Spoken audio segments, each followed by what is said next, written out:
Olá, seja bem-vindo! O tema da nossa aula de hoje é Direito Constitucional, uma base indispensável para qualquer área do direito e para a compreensão do funcionamento do Estado.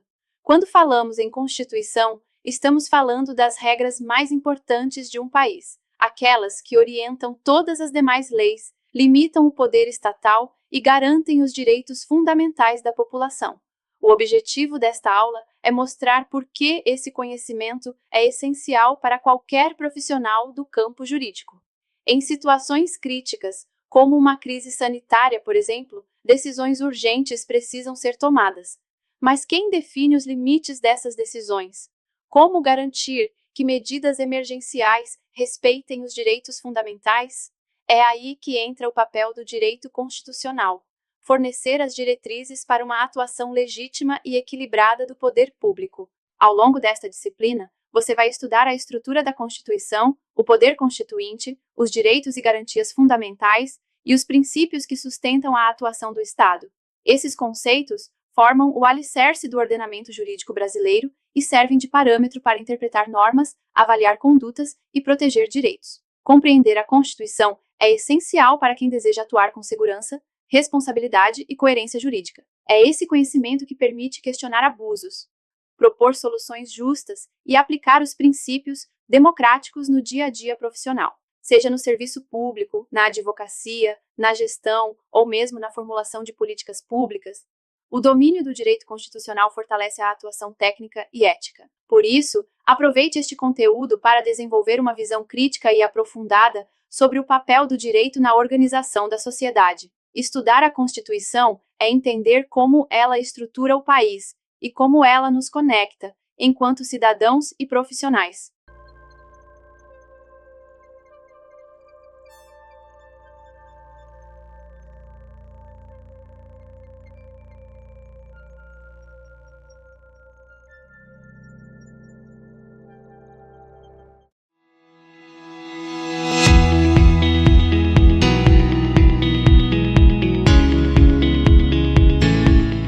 Um outro ponto que gostaria de trazer aqui na nossa conversa, ministro, diz respeito à mudança, de certa maneira, do papel do Supremo Tribunal Federal, e não só do Supremo, mas das cortes superiores brasileiras, e no mundo como um todo a gente vê esse fenômeno se transformando mais em cortes de precedentes, porque aqui o ministro mencionava que nós temos caso o STF julga, muitas vezes, em um ano, casos que demoram anos para serem julgados em outras cortes supremas. E nós vemos que isso está ligado também, de certa maneira, a uma mudança do papel que surge com o sistema da repercussão geral, com o sistema de julgamento de recursos repetitivos. Então, seria muito interessante a gente também poder ouvir do ministro como o senhor vê essa mudança de papel do Supremo, especialmente quanto a essa competência recursal nos recursos extraordinários, por conta do advento da repercussão geral no início dos anos 2000 e, em seguida, o julgamento de recursos pelo sistema de recursos repetitivos. Então, a gente aprende, Marco, em direito comparado, existem diversas famílias jurídicas, duas delas são a família do direito romano-germânico, ou do direito civil, que é a nossa, e a família do direito anglo-saxão, o direito costumeiro ou common law, que é a dos países que se originaram a partir do Reino Unido, Estados Unidos, Austrália, Nova Zelândia. Então, são duas famílias. Na concepção tradicional, sempre se disse que no direito romano-germânico, a principal fonte do direito é o direito legislado. Ao passo que no direito comum, no common law, a principal fonte de direito diz-se que é o costume, mas na verdade são os precedentes judiciais, ou seja, os costumes tal como interpretados pelos tribunais. Então nós tínhamos dois modelos, principal fonte de direito precedente, principal fonte de direito a legislação editada pelo Congresso. Com o tempo, esses dois sistemas foram se aproximando, de forma tal que nos países do common law já existe uma grande quantidade de direito legislado, promovido pelo Congresso ou pelas assembleias estaduais. E nos países romanos germânicos foi progressivamente crescendo o papel dos precedentes. Até que no Brasil houve uma virada de chave com o Código de Processo Civil de 2015, que instituiu no Brasil um sistema de precedentes, ou pelo menos um sistema de precedentes qualificados. Vale dizer, algumas decisões produzem efeitos vinculantes. O que quer dizer um precedente vinculante? Quer dizer que, surgida uma mesma matéria, fatos semelhantes e a mesma questão de direito sendo discutida, o juiz que vai julgar a causa tem que aplicar o entendimento que já foi firmado por um tribunal superior. Os precedentes qualificados no direito brasileiro são as decisões do Supremo em ação direta de inconstitucionalidade, as decisões do Supremo em repercussão geral e as decisões do Superior Tribunal de Justiça em recursos repetitivos. Mas o sistema é todo concebido para que as decisões dos tribunais também vinculem os juízes de primeiro grau. E a não observância do precedente permite, na maior parte dos casos, a utilização de uma ação que, na verdade, funciona como um recurso per saltum que permite você chegar no tribunal cuja decisão está sendo descumprida, que se chama reclamação. Portanto, se o juiz de primeiro grau decidir contra uma decisão do Supremo, num caso de precedente qualificado, cabe uma reclamação para o Supremo. Aliás, tem vindo um monte, ultimamente houve um incremento relevante. De modo que eu acho que o sistema de precedentes, que eu sempre apoiei, ele vem bem, porque eu acho que ele dá segurança jurídica, ele dá isonomia, é muito ruim para um sistema de justiça que a mesma situação A obtém uma decisão num determinado sentido e B obtenha num outro sentido. E ele melhora a eficiência da justiça porque simplifica a atuação do juiz.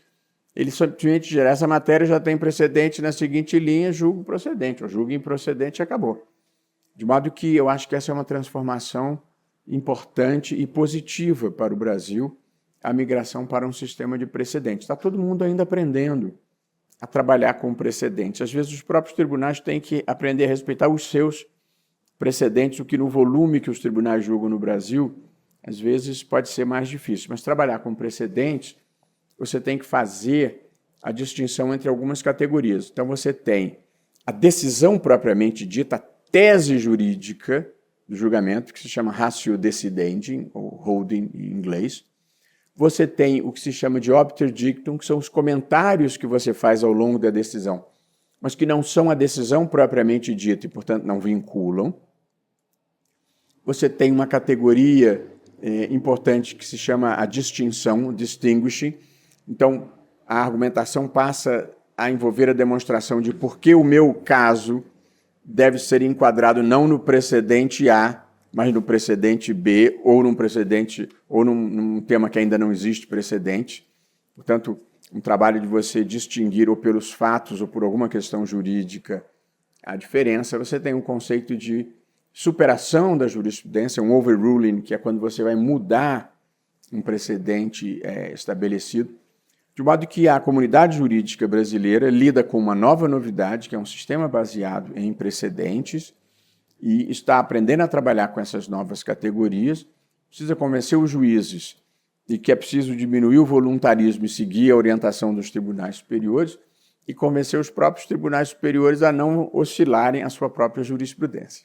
E eu fico pensando, quando o senhor colocava aqui esse ponto, como isso também pode ser importante para mudar também a cultura de recorribilidade no Brasil, porque eu vejo muito como nós temos uma cultura já de longa data da recorribilidade, e isso também muda a forma como os recorrentes vão atuar, né? Como o senhor colocava aqui, o recurso ele vai ter que começar a pensar em trazer as formas de superação ou de distinção e não mais simplesmente o exercício de um inconformismo com o precedente, porque a Corte Suprema trouxe o precedente da forma como deve ser observado, né? Essa questão da recorribilidade é importante. Há muitos incentivos para se recorrer no Brasil, mesmo quando não se tem nenhuma razão. O primeiro incentivo, maior de todos, é que é muito barato. E, portanto, o sujeito que já perdeu, como custa muito barato, ele simplesmente consegue procrastinar o desfecho daquele caso. Eu sou de posição de que o acesso da justiça deve ser tão barato quanto possível em primeiro grau. E ali, a partir do primeiro grau, ele já tem que encarecer para o segundo grau e encarecer mais para o terceiro grau, sempre respeitado o direito de quem tem a gratuidade de justiça. Mas é tão barato recorrer, e como a moeda sempre desvaloriza, se for uma obrigação de pagamento, o sujeito recorre porque ele ganha 1 ano, pelo menos, às vezes ganha 2 anos, dependendo da circunstância, ganha mais do que isso. De modo que era preciso onerar um pouco o recurso, não apenas com custas, mas também com as consequências no caso de confirmação em segundo grau da decisão de primeiro grau.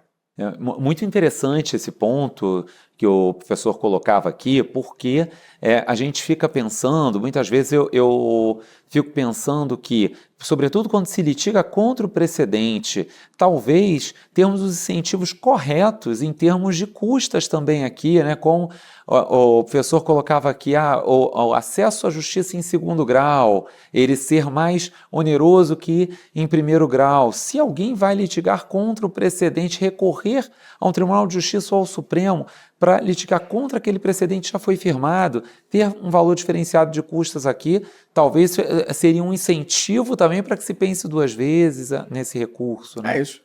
Aqui, para entrar com recurso extraordinário no Supremo, custava R$250 ou R$280. E é tão barato que é um incentivo. Agora passou para R$1.000, continua barato. Mas essa é a verdade. Eu acho que a gente tinha que criar um sistema que onerasse um pouco e aumentar os filtros de acesso, sobretudo aos tribunais superiores.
Olá pessoal, tudo bem? Aqui é o professor Marcílio Ferreira, procurador do Estado e doutorando em Direito Público.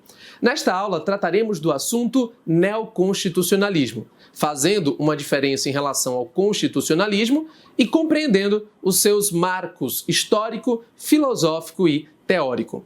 Vamos começar pela diferença entre constitucionalismo e neoconstitucionalismo. Bem, o neoconstitucionalismo é um fenômeno mais recente. Então, para que a gente possa compreendê-lo, nós precisamos primeiro entender o que é o constitucionalismo. Constitucionalismo é a identificação das constituições em momentos históricos. Basicamente, nós falamos em 3 momentos distintos. Existe o constitucionalismo antigo, moderno e contemporâneo. O constitucionalismo antigo basicamente nos remete à antiguidade, em que não havia uma Constituição tal como nós conhecemos, escrita e com tantos direitos assegurados. Na antiguidade, haviam algumas normas básicas que regiam a sociedade, mas não eram escritas e não eram como nós conhecemos. O tempo passou e, para limitar o poder do Estado, aconteceram algumas revoluções, especialmente a Revolução Americana e a Revolução Francesa, que deram origem, aí sim, a constituições escritas. A Constituição Francesa e a Constituição Americana são registros históricos do constitucionalismo moderno. Nessa fase, começaram a ser assegurados alguns direitos de maneira escrita, mas de forma limitada. Os direitos que foram assegurados inicialmente eram muito mais direitos individuais, relativos à pessoa, como, por exemplo, a liberdade e a propriedade. Mas o tempo passou e se mostrou necessário garantir também outros direitos, como, por exemplo, direitos sociais, direitos políticos, direitos muito mais amplos do que apenas os direitos individuais. As constituições, então, foram sendo ampliadas até chegarmos no momento contemporâneo. Fala-se hoje, então, em constitucionalismo contemporâneo, em que nós temos constituições como regra escritas e que têm diversos direitos assegurados. Mas qual é a diferença do constitucionalismo, como nós falamos agora, em relação ao neoconstitucionalismo? Bem, durante todo esse processo de edição das constituições e sua identificação, basicamente, a Constituição Federal tinha um papel muito mais político do que normativo.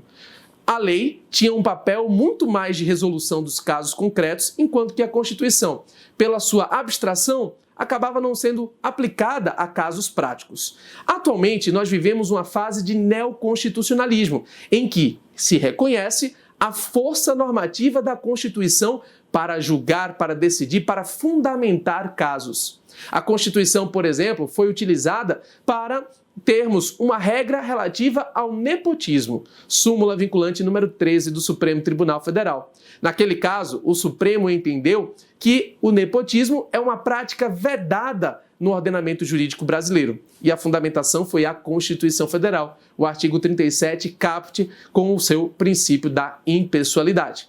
No neoconstitucionalismo, então, se reconhece a força normativa da Constituição para fundamentar o julgamento de casos e resolver problemas da vida em sociedade.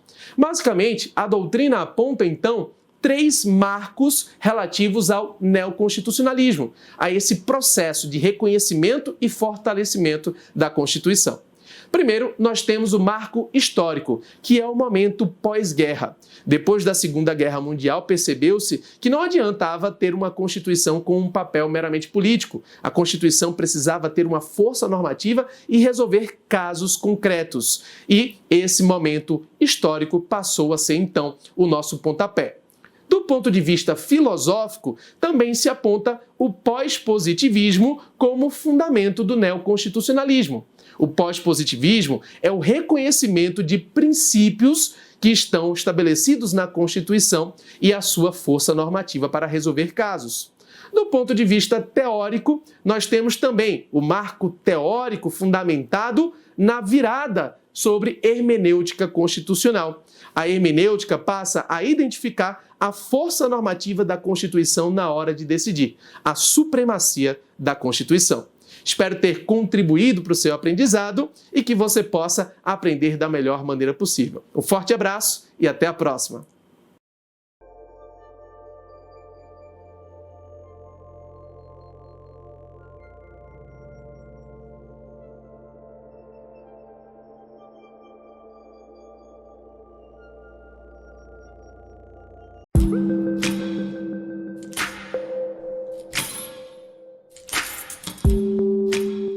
Nesta aula, trataremos do assunto eficácia das normas constitucionais, compreendendo a diferença entre as normas de eficácia plena, contida e limitada. Bem, analisando a Constituição Federal, a doutrina chegou à conclusão de que as normas não possuem a mesma eficácia. Algumas normas, por exemplo, dependem de lei para produzir eficácia e ter aplicação no mundo real. José Afonso da Silva foi o principal autor nesse assunto. Ele dividiu e classificou as normas constitucionais em normas de eficácia plena, contida e limitada. Para esse autor, as normas variam de acordo com a sua eficácia. Normas de eficácia plena são aquelas que possuem eficácia imediata e direta, independentemente da edição de lei. Inclusive, lei futura não pode restringir ou mesmo excluir o direito que foi assegurado via norma de eficácia plena. Um exemplo é o artigo 1º, inciso 3 da Constituição, que assegura a dignidade da pessoa humana, um direito constitucional estabelecido em uma norma de eficácia plena. Como segunda categoria, nós temos a norma de eficácia contida, que é aquela norma que começa com total eficácia, mas pode ser contida por uma futura lei. Um exemplo que nós temos na nossa Constituição é a liberdade profissional. O artigo 5º da Constituição estabelece que a todos é assegurado o livre exercício profissional nos termos e nas condições que a lei estabelecer. Qualquer pessoa pode exercer uma profissão e, futuramente, uma lei, quando regulamentar essa profissão, condicionará o seu exercício ao cumprimento de alguns requisitos. O exemplo da atividade de coaching pode ser visto sob esse prisma. Qualquer pessoa pode ser coach, porque hoje não existe uma regulamentação dessa atividade no Brasil. Se amanhã uma lei for editada, restringirá então o exercício profissional do coach, tá bom? Bem, como terceiro aspecto, terceira categoria, nós temos então a norma de eficácia limitada. Norma de eficácia limitada começa sem eficácia inicial, dependendo de uma regulamentação futura. Perceba a diferença. Na norma de eficácia contida, ela começa com eficácia, mas pode ser contida por uma lei futura. Na norma de eficácia limitada, ela começa sem eficácia e só começará a produzir a totalidade dos seus efeitos com uma lei futura regulamentadora. O exemplo claro que nós temos é o artigo 37, inciso 7 da Constituição, que assegura o direito de greve aos servidores públicos nos termos da lei. De acordo com o Supremo Tribunal Federal, essa norma é de eficácia limitada e os servidores públicos só poderiam exercer o direito de greve quando editada uma lei regulamentando este direito. Vale destacar, no entanto, que mesmo sendo uma norma de eficácia limitada, o Supremo permitiu o exercício do direito de greve pelos servidores públicos em sede de mandado de junção, determinando a aplicação da lei de greve privada aos servidores até que venha a ser editada a lei específica das greves dos servidores na forma do artigo 37, inciso 7. Então, relembrando, norma de eficácia limitada é aquela que começa sem eficácia total, dependendo de uma regulamentação para produzir a totalidade dos seus efeitos. Marcílio, mas uma norma de eficácia limitada começa com pelo menos algum efeito? A resposta é positiva. A norma de eficácia limitada, embora inicie sem a totalidade dos seus efeitos, possui pelo menos 2 efeitos mínimos identificados pela doutrina: o efeito revogador e o efeito inibidor. Efeito revogador, ele existe porque essa norma de eficácia limitada, ao ingressar no ordenamento jurídico, revoga as normas anteriores que lhe forem contrárias.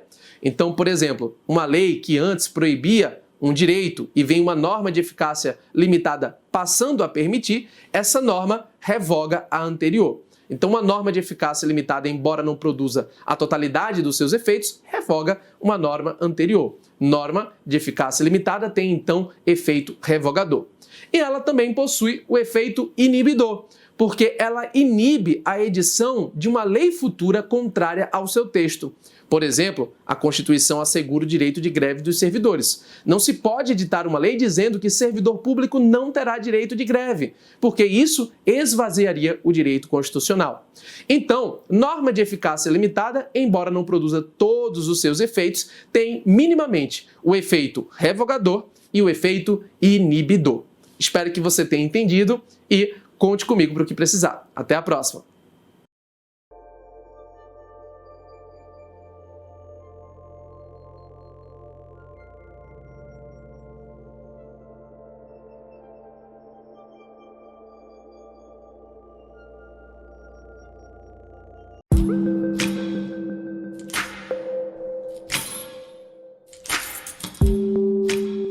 Nesta aula, trataremos acerca do princípio da proporcionalidade e razoabilidade.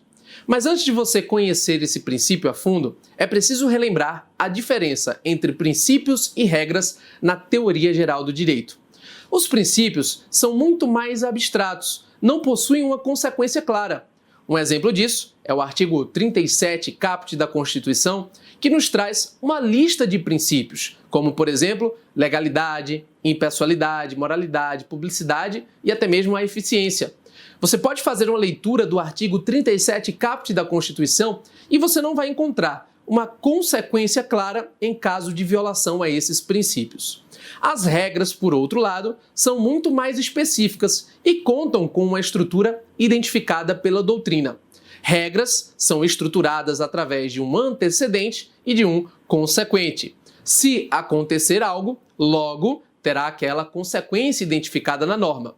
Um exemplo disso acontece no direito penal. Se alguém comete um homicídio, logo será uma determinada pena. Acontece também no direito tributário.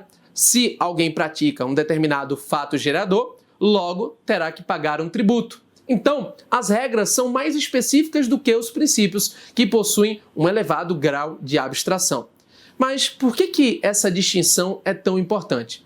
Durante muito tempo, houve dúvida se os princípios teriam ou não força normativa. Ou seja, um juiz, por exemplo, poderia decidir exclusivamente com base em princípios, considerando o seu grau de abstração? Bem, na atualidade se compreende que os princípios possuem sim força normativa. Dentro da categoria norma jurídica, você encontra duas espécies, as regras e os princípios. Portanto, princípios possuem sim força normativa. E isso é muito relevante para o direito constitucional, na medida em que a Constituição de 88 é composta por diversos princípios, como dignidade da pessoa humana, como igualdade, entre outros. Logo, ao se reconhecer a força normativa dos princípios, se reconhece também a força normativa da Constituição. Essa é uma consequência, inclusive, do neoconstitucionalismo, que traz cada vez mais força normativa para o texto constitucional. Na atualidade, você vai encontrar diversas decisões do Supremo Tribunal Federal se utilizando do princípio da proporcionalidade e da razoabilidade como forma de decidir. E esse princípio é um princípio constitucional. Embora você não encontre nenhum artigo na Constituição utilizando a expressão proporcionalidade e razoabilidade, você vai ver que diversos tribunais se valem desse princípio para decidir. Ele, na verdade, é extração do artigo 5º, inciso 54 do texto constitucional. Esse inciso assegura o devido processo legal. Devido processo legal pode ser interpretado a partir de dois vieses. Nós temos o princípio do devido processo legal formal, que é a observância de normas processuais, formais, e também o devido processo legal material, que é o dever de proferir uma decisão justa. Se nós temos o dever de proferir uma decisão justa, logo, essa decisão deve ser proporcional e razoável. E por isso mesmo, o Poder Judiciário se vale regularmente desse princípio como fundamento de decidir. Mas, Marcílio, como é que esse princípio é aplicado na prática? Bem, o Supremo Tribunal Federal, interpretando a Constituição e aplicando esse princípio, se vale de 3 diretrizes para aplicar o princípio da proporcionalidade e razoabilidade na prática, decidindo casos práticos. O que o Supremo Tribunal Federal, então, utiliza? Bem, o Supremo entende que, como extrato desse princípio, nós temos 3 diretrizes: adequação, necessidade e proporcionalidade em sentido estrito. Então, o magistrado, na hora de decidir, deverá proferir uma decisão que seja adequada ao caso concreto. Além disso, também tem que ser uma decisão necessária ao caso concreto. E, por fim, a decisão tem que ser aferida com proporcionalidade em relação ao caso concreto. Logo, essas 3 diretrizes devem ser observadas por um magistrado que deseja aplicar o princípio da proporcionalidade e razoabilidade como extração da nossa Constituição Federal. E posso afirmar aqui para você que regularmente esse princípio é aplicado.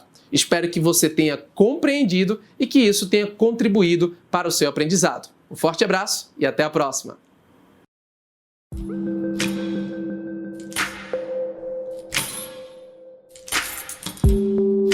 Olá pessoal, tudo bem? Aqui é o professor Marcílio Ferreira, procurador do Estado e doutorando.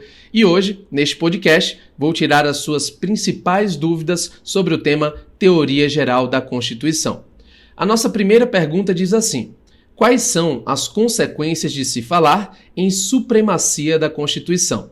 Bem, a noção de supremacia da Constituição é muito importante para se compreender o direito constitucional e também as outras disciplinas que se relacionam com a Constituição. Nós sabemos que o ordenamento jurídico brasileiro é composto por 3 níveis de norma, como, por exemplo, em uma pirâmide. Lá no ápice da pirâmide, nós temos as normas constitucionais. Entre elas, você encontra a Constituição Federal, as emendas constitucionais, o ADCT, os atos das disposições constitucionais transitórias. E também vale destacar o artigo 5º, parágrafo 3º, que prevê que convenções e tratados sobre direitos humanos aprovados com o quórum de emenda são incorporados também como emenda e, portanto, são normas constitucionais. Então, lá em cima, na pirâmide, com o maior status normativo, você vai encontrar as normas constitucionais, que possuem, então, essa supremacia. Abaixo das normas constitucionais, você vai encontrar a legislação, ou seja, as leis que criam direitos e obrigações. Inclusive, boa parte dessas leis se encontram lá no artigo 59 da Constituição Federal. Lei ordinária, lei delegada, lei complementar, medida provisória, tudo isso faz parte daquilo que a gente chama de legislação. Abaixo das leis, você ainda encontra também um outro tipo normativo com status inferior, que são as normas regulamentares, os decretos, as portarias, as instruções normativas e assim por diante. Então perceba que o ordenamento jurídico brasileiro é composto por uma hierarquia normativa. Tenha isso em mente, uma hierarquia normativa. As normas regulamentares que estão na base da pirâmide devem obediência à legislação. E a legislação, assim como as normas regulamentares, devem obediência à Constituição e as normas constitucionais. Então, no nosso ordenamento jurídico, nós temos as normas constitucionais como ápice da hierarquia normativa, como ápice da pirâmide, e todas as normas devem obediência às normas constitucionais. Bem, qual é a consequência disso? A consequência é que eventuais leis e regulamentos que violem as normas constitucionais poderão ser declaradas como inconstitucionais. Essa violação ela pode acontecer, por exemplo, no conteúdo. Imagine uma lei que é editada prevendo algo que está contrário à Constituição, ensejará a inconstitucionalidade material dessa norma, dessa lei. Uma lei, por outro lado, que também é editada com violação à forma descrita na Constituição, será também declarada inconstitucional sob o aspecto formal. Então, se uma lei viola uma norma constitucional, a consequência é a declaração de inconstitucionalidade. Então perceba que essa hierarquia normativa ela é muito importante para a compreensão do ordenamento jurídico e inclusive para a definição de quais normas podem e devem ser aplicadas. O Supremo Tribunal Federal, em diversos julgados, assim como também os outros tribunais, utilizam a supremacia da Constituição como fundamento de decidir, especialmente quando o Poder Legislativo produz uma lei ou um regulamento que viola o texto da Constituição. Lembrando que normas constitucionais são compostas por aquilo que a gente chama de bloco de constitucionalidade, ou seja, a Constituição Federal, o ADCT, as emendas constitucionais e as normas aprovadas na forma do artigo 5º, parágrafo 3º da nossa Constituição. Tá?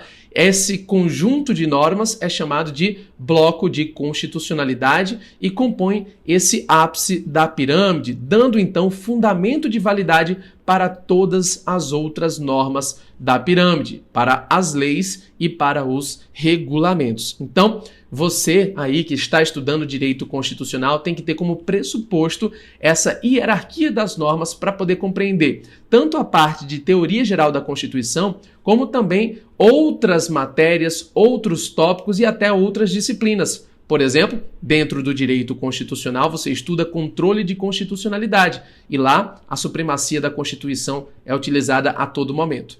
E até em outras disciplinas, por exemplo, para compreender o direito do trabalho, é preciso compreender a supremacia da Constituição, que tem normas sobre direito do trabalho lá no artigo 7º, para estudar direito administrativo a mesma coisa, já que a Constituição tem normas no artigo 37 e assim por diante, tá bom? Vamos então para a nossa segunda pergunta. Qual a eficácia que pode ser extraída das normas constitucionais de eficácia limitada? Bem, essa pergunta nos remete à classificação feita por José Afonso da Silva. Não sei se você lembra, mas as normas constitucionais podem ser classificadas em 3 tipos de acordo com a eficácia. Nós temos as normas de eficácia plena, normas de eficácia contida e normas de eficácia limitada. As normas de eficácia plena são aquelas que possuem eficácia direta e imediata, já podendo ser aplicadas a qualquer caso. É a hipótese, por exemplo, do texto constitucional ao garantir a dignidade da pessoa humana. É uma norma, lá do artigo 1º, inciso 3 da Constituição, que assegura um direito com eficácia imediata e direta, que sequer pode ser restringido. Então, nós temos uma norma de eficácia plena. Em um segundo momento, em uma segunda categoria proposta por José Afonso da Silva, você encontra as normas de eficácia contida, que são aquelas que começam com total eficácia, mas podem futuramente ser restringidas por uma lei. É o caso da liberdade profissional prevista lá no artigo 5º da Constituição. Todo mundo pode exercer uma profissão até que venha uma lei regulamentando essa profissão e dizendo quais requisitos são necessários para exercitar essa profissão.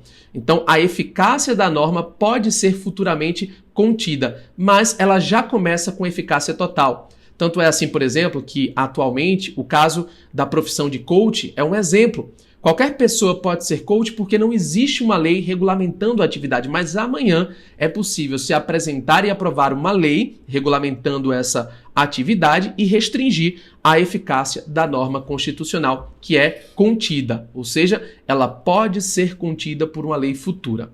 Em um terceiro nível, em uma terceira categoria, José Afonso da Silva fala então em normas de eficácia limitada, que seriam aquelas que, para produzirem efeitos, dependem de uma lei. Então, necessita-se de uma lei para que a norma constitucional tenha a sua eficácia garantida.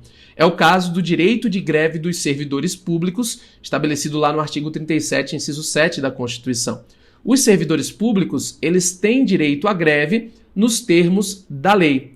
Acontece que, até hoje, essa lei não foi editada, o que inviabilizaria o exercício do direito de greve dos servidores públicos. Por quê? Porque as normas de eficácia limitada só têm aplicação prática com a edição de uma lei, tá bom? Então, um servidor público, em tese, não poderia entrar em greve. Vale destacar aqui uma pequena observação.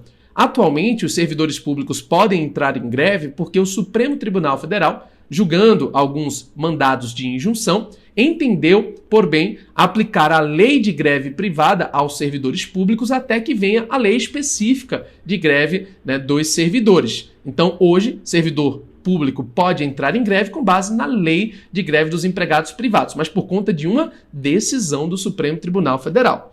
Tá, Marcílio, mas espera aí. Qual a eficácia que pode ser extraída de normas constitucionais de eficácia limitada? Será que nenhuma eficácia? Bem, com o início da lei, você não tem uma eficácia ampla, direta, mas existem dois efeitos iniciais de uma norma de eficácia limitada, dois efeitos que ela produz, mesmo sem uma lei. Que efeitos são esses? O efeito revogador e o efeito inibidor. Mesmo sem ter uma lei, a norma constitucional de eficácia limitada já possui esses dois efeitos. O efeito revogador revoga a norma anterior que é contrária ao seu texto. Então, por exemplo, se antes havia uma norma proibindo greve aos servidores públicos, essa nova norma da Constituição que permite a greve revoga. Então já existe ali de cara um efeito revogador da norma de eficácia limitada independentemente de lei. E um segundo efeito que nós encontramos é o efeito inibidor. A norma de eficácia limitada, mesmo sem ter uma lei regulamentadora, impede a edição de uma lei futura contrária ao seu texto. Então, por exemplo, amanhã não poderia ser editada uma lei proibindo o exercício do direito de greve pelos servidores públicos, porque a Constituição permite. O que pode acontecer é a edição de uma lei regulamentando o exercício desse direito, mas jamais excluindo esse direito. Então, as normas de eficácia limitada, elas possuem de início pelo menos dois efeitos. Efeito revogador, revoga as normas contrárias ao seu texto, e efeito inibidor, inibe normas futuras contrárias ao seu texto, tá bom? Terceira pergunta, aqui no nosso roteiro. O que é o princípio da interpretação conforme a Constituição? Esse princípio é muito importante e ele é muito utilizado pelo Supremo Tribunal Federal em suas decisões, especialmente quando o Supremo analisa a constitucionalidade de leis. Bem, nós sabemos que a todo dia são editadas leis pelo Poder Legislativo.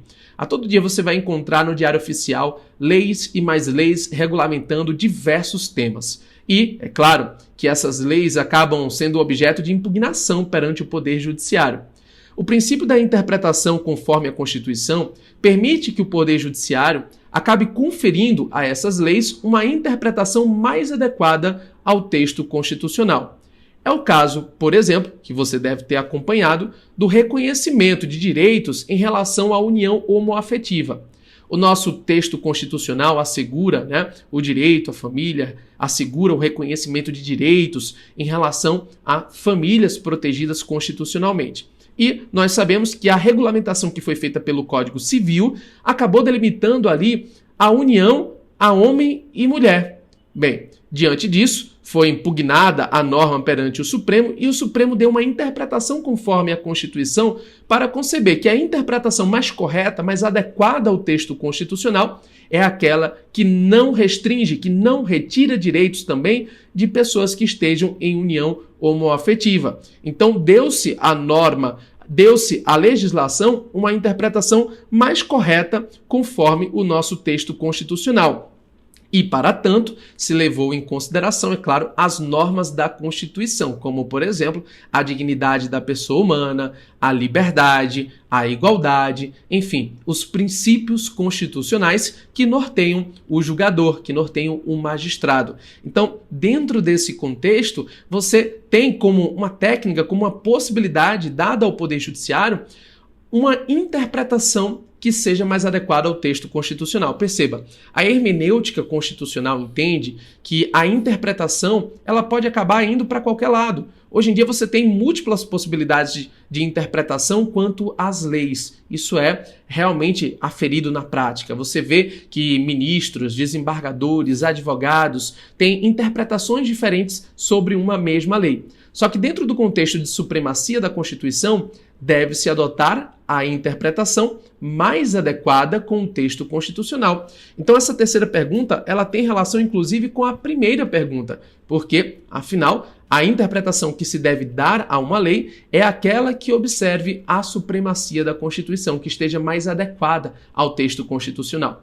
Então, não poucas as vezes, não raras as vezes, o Supremo Tribunal Federal, ao invés de declarar a inconstitucionalidade de uma lei como um todo, prefere dar uma interpretação conforme a Constituição, resolvendo aquele caso e dando, então, uma diretriz de como a legislação deve ser aplicada. Marcílio, isso é possível dentro do nosso ordenamento? Sim.